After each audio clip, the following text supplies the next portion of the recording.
تر کرکټ پرېښودو وروسته به حمید حسن څه کوي؟ ګرانو لیدونکو السلام علیکم. د افغانستان د کرکټ په تاریخ کې نه تکرارېدونکی لوبغاړی حمید حسن لا یو ورځني کرکټ څخه مخه کوي.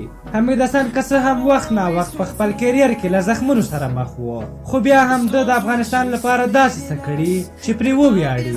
افغانان خو هسې هم پرې ویاړي. د هغه په څېر پاس بالر تر نن ورځې بیا افغانستان پیدا نه کړ او ښایي څو کاله نورې هم پیدا نه کړي. حمید حسن چې اوس مهال په نړیوال جام کې لوبیږي، پرېکړه یې کړې چې تر دې ټورنمنټ وروسته به نور 500 ورځ کرکټ نه کوي.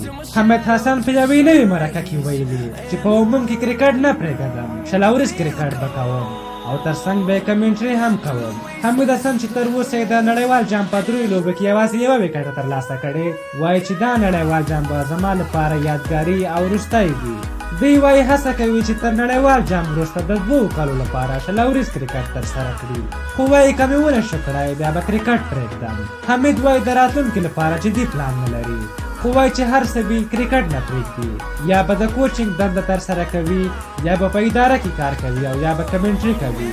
داسې ویل کېږي چې حمید حسن غواړي د کرکټ بورډ ریاست لاسته راوړي. په هر حال خو وایي دغه چارې به هغه وخت کومه چې په مجموع کې کرکټ سره خدای پاماني وکړم. حمید حسن وایي موږ هڅه کوو چې په نړیوال جام کې ښې لوبې ترسره کړو او یو څو لوبډلو ته پکې ماتې ورکړو. دوی یادولو ده چې په وروستیو کې حمید حسن کمنټري هم کوله. ښه غږ او په کرکټ د تبصرې ښه مهارت لري.